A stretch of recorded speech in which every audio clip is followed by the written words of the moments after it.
আজকে ভাবতেই পারিনি যে ডমিনোসে গিয়ে এত কম টাকায় এত কিছু পেয়ে যাবো। মানে তোমরাও ভাবতে পারবে না। আজকে দেবাঞ্জলি নিয়ে এসেছিলো ট্রিট দেবে বলে লেক মলের ডমিনোসে গেছিলাম আমরা ফুড কোর্টে।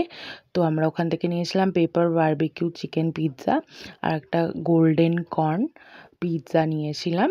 তো আমাদের 298 মতো বিল হয়েছিল। আমাদের বললো 10 টাকা একটু বেশি দিলে একটা চিজ চিকেন পেয়ে যাবে, যেটা নতুন বেরিয়েছে, যেটা রাইস আর চিকেনের কিছু একটা থাকে। ওটা আমি খাইনি, ওটা দেবাঞ্জলিই খেয়েছে, ওটা আমার ভাল লাগে না, সেই কারণে খাইনি। কিন্তু এটা খুবই ভালো অফার, তোমরা চাইলে গিয়ে ট্রাই করতে পারো।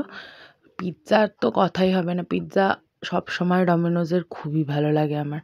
তো আমি পিৎজাটা এনজয় করেছিলাম, ও রাইস খেয়েছে পিৎজাও খেয়েছে। তারপরে আবার ওরা এত টাকাই হয়ে গেছে, তো ও আবার শাওয়ারমা খাওয়াতে নিয়ে এসছে শাওয়ারমা জোন থেকে।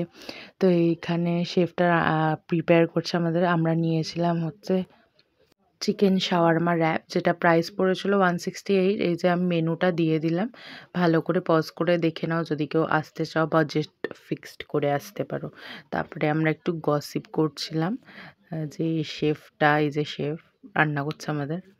তো আমাদের পাশে একটা নেপালি মেয়ে বসেছিল।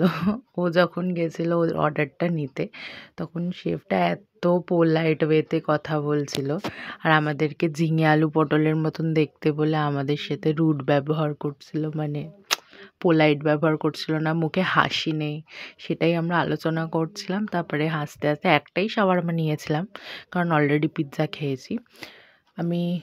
এতটা টেস্টি ছিল, মানে এডিট করতে করতেও লোভ লাগছে, মানে এডিট করতে পারছে না, এতটা ক্রিমি জুসি, উফ অসাধারণ। যারা শাওয়ারমা এখনও ট্রাই করোনি প্লিজ গিয়ে শাওয়ারমা ট্রাই করো। আর কে কে খেয়েছো প্লিজ কমেন্টে জানাও। তারপরে আমরা সফটি ট্রাই করলাম, সফটি ওয়ার্ল্ড থেকে নিচে। তো আজকের মোরাল অফ দ্য স্টোরি আমরা এটাই ডিসকাস করছিলাম যে আমাদের যেখানে টাকা ইনভেস্টমেন্ট করা উচিত, যেটা হচ্ছে জিম, সেখানে আমরা করছি না। যেখানে উচিত না, মানে ফাস্ট ফুড খাওয়া দাওয়া আইসক্রিম, সেখানেই করছি আমি আর আমার হাগুড়ে বন্ধু। চলো আজকের জন্য এটাই শেষ, টাটা।